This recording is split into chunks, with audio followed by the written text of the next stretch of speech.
Thank you, Bastia Saab, for your very learned exposition, hands-on, and your message that we've got to run like a cheetah. And we must be fast and swift and be able to change course whenever necessary. In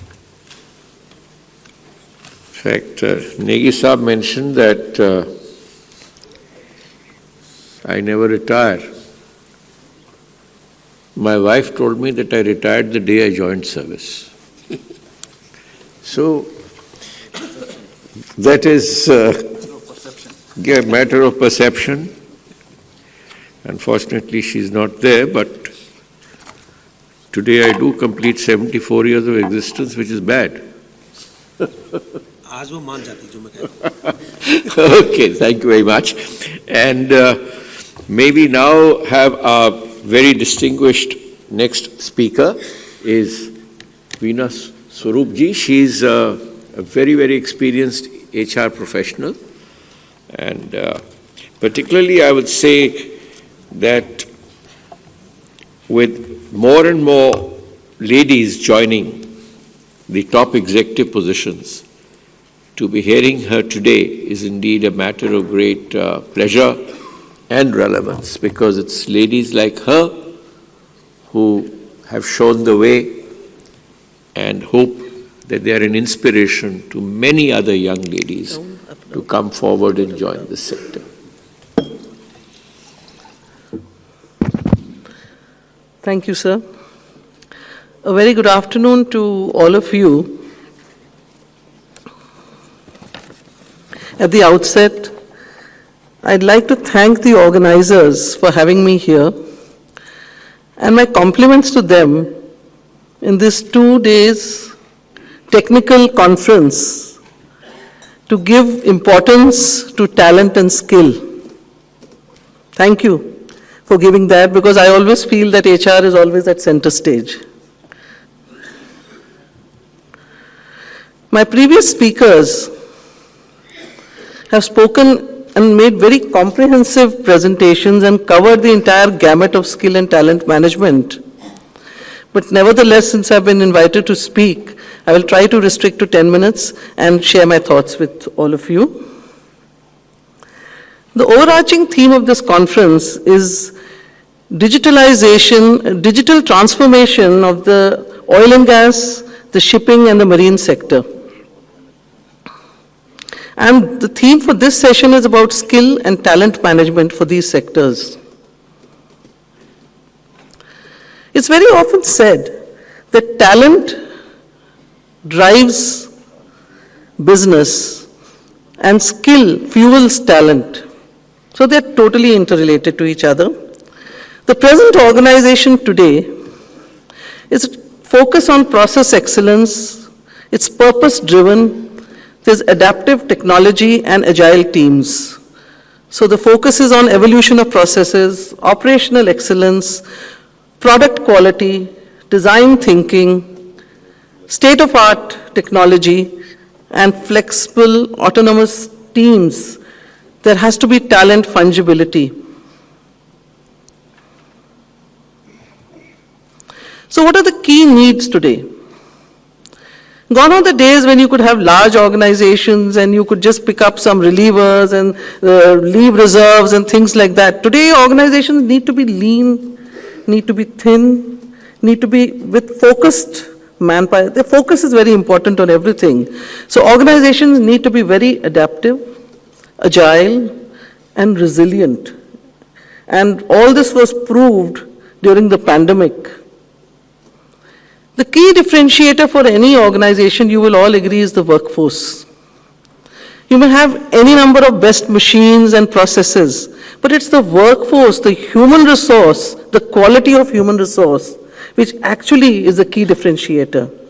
As they very often say, and I love that quote, that business that does not create value. It's the people who create the value. And I'm sure all of you will agree with me with that.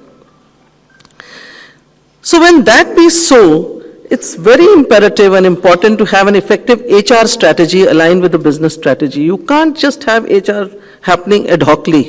It's as technical, and it needs to be managed and planned the way you plan business.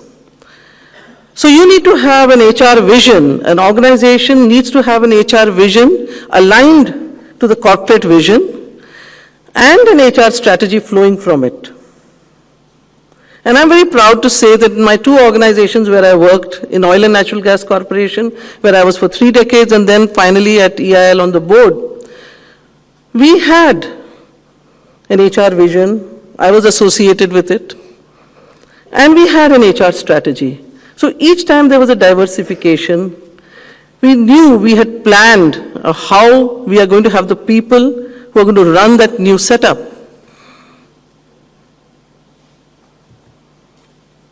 Some realities about these industries. Industry at heart, you will all agree, is a people's business. So I'm a HR professional, so I'm going to speak what I think about business. It's a people's business.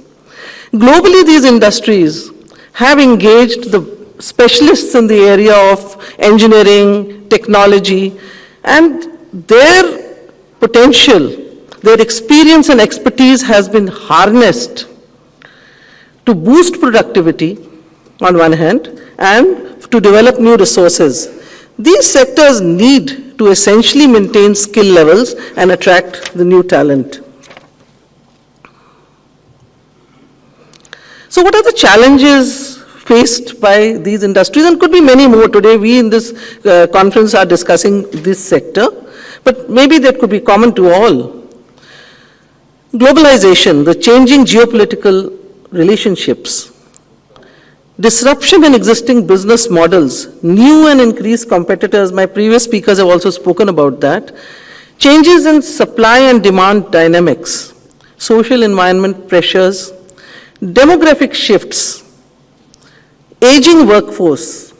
And here it's very, very ironical that on one hand we say at the national level we are rich in demographic dividend, but in these sectors, we have an aging workforce, and we need to work for that.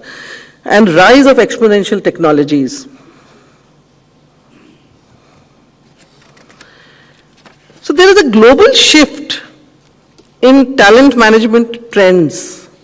And the 3 areas which are coming into focus globally are critical nature of human element, alternative workforces, and a shift in recruitment processes. So when I say that, where skill gaps in the critical nature of human element, the skill gaps have to be identified, and you need upskilling and reskilling. You must retain experience. There is an effort, a focus to retain experience by having an engaging culture. And how can you bring about that engaging culture? By emphasizing on performance management, a transparent system, succession planning. We've all gone through it, but I need to reiterate the importance of these.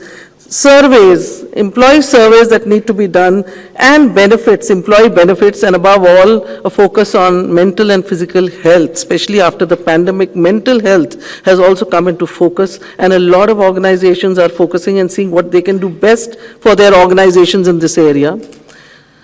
Employees need to be empowered, and then they'll be productive. In alternative workforces, it's an evolving system. So once it's evolving, there are going to be different models where you can have when I joined ONGC in 1983, I remember we used to just be recruited and everyone was recruited in the organization. Today, companies have opened up, all our companies have opened up to outsourcing and to hiring of experts, and now gig economy is come up in a very, very big way. So that must be leveraged upon to see that expertise can be leveraged upon through these gig workers. And of course, if we can manage to use the platform workers too. It's a win-win situation for both, where the gig economy, it's a greater flexibility and autonomy for the worker, whereas for the employer, they are leveraging on the expertise. And shift in recruitment practices. There's a call for greater emphasis on diversity and inclusion. Strong employer branding attracts top talent. So these are things we never thought of many years back, but today there's so much of competition, and with the millennials being so risk-taking and job jumping, it's important to focus on all these.